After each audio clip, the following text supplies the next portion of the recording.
Jeffrey Epstein case, ये नाम एक बार फिर से हर तरफ छाया हुआ है। क्यों?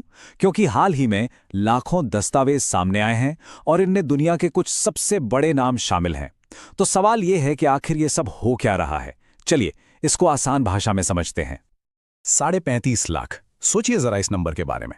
ये कोई छोटा मोटा आंकड़ा नहीं है, ये असल में उन दस्तावेजों के पन्नों की संख्या है जो जेफरी एप्स्टीन केस के राज पर से पर्दा उठा रहे हैं।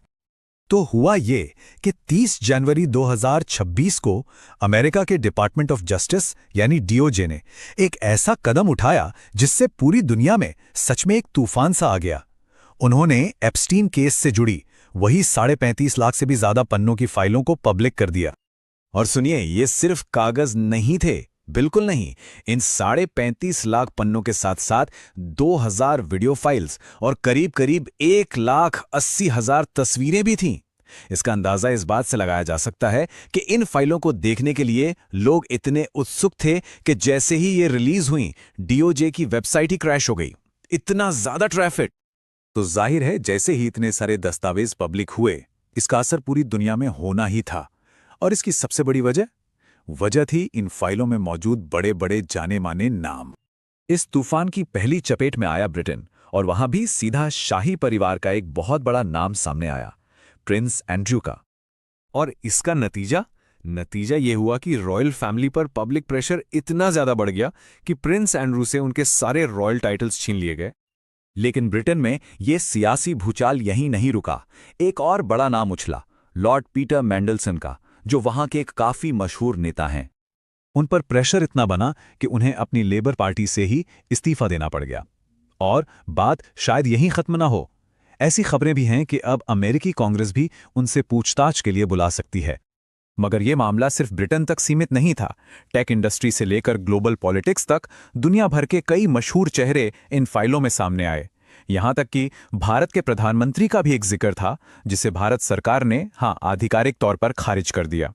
लेकिन एक बात यहां साफ करना बहुत जरूरी है, जिन लोगों के भी नाम आए हैं उनमें से ज्यादातर ने या तो इन आरोपों को सिरे से नकार दिया है या फिर अपनी सफाई पेश की है। तो यहां एक बड़ा सवाल खड़ा होता है, आखिर ये सब अभी क्यों हो रहा है? इतने सालों बाद इस केस की फाइलें अचानक से कैसे बाहर आ रही हैं? इस क्यों का जवाब छिपा है अमेरिका के एक खास कानून में। ये वही कानून है जिसकी वजह से ये सारे दस्तावेज पब्लिक किए जा रहे हैं।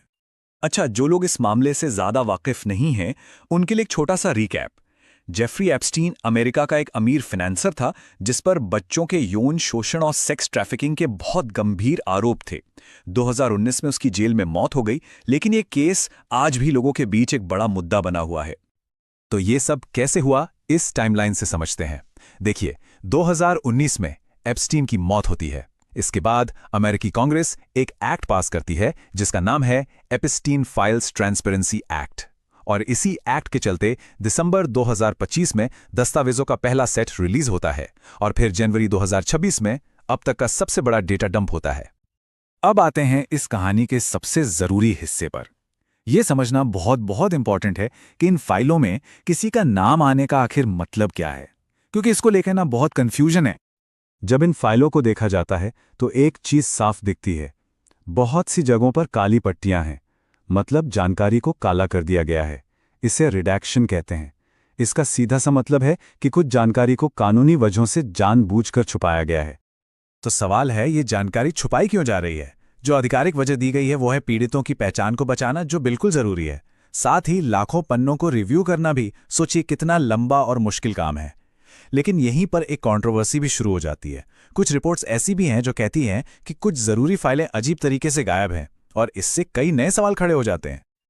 और प्लीज इस बात को बहुत ध्यान से समझिएगा, ये इस पूरे मामले का सबसे अहम पॉइंट है। किसी का नाम अगर किसी ईमेल में आ गया या किसी फ्लाइट लॉग में मिल गया तो इसका मतलब ये बिल्कुल नहीं है कि वो गुनहगार है। वो सिर्फ एक मेंशन है, एक जिक्र है। गुनाह साबित करने के लिए गलत काम का पक्का सबूत चाहिए, और वो सबूत इन फाइलों से सीधे सीधे नहीं मिलता। तो अब सवाल उठता है कि क्या इन फाइलों के आधार पर नए केस चलेंगे? इस पर अमेरिका के deputy attorney general Todd Blanche ने सिचुएशन बिल्कुल क्लियर कर दी है। उनका आधिकारिक बयान है, संघीय समीक्षा पूरी हो चुकी है और डीओजे को नहीं लगता कि आगे और आरोप लगाने का कोई आधार बनता है। तो चलिए, अब तक हमने जो भी जाना उसको फटाफट समराइज करते हैं और देखते हैं कि आगे क्या हो सकता है। तो इस पूरी चर्चा से 4 बड़ी बातें निकल कर आती हैं। पहली, एप्स्टीन केस एक नए कानून की वजह से फिर से चर्चा में है।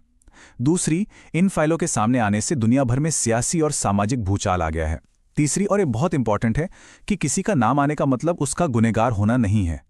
और चौथी बात, इस मामले का असली संघर्ष है जनता के जानने के अधिकार और पीड़ितों की सुरक्षा के बीच एक बैलेंस बनाना।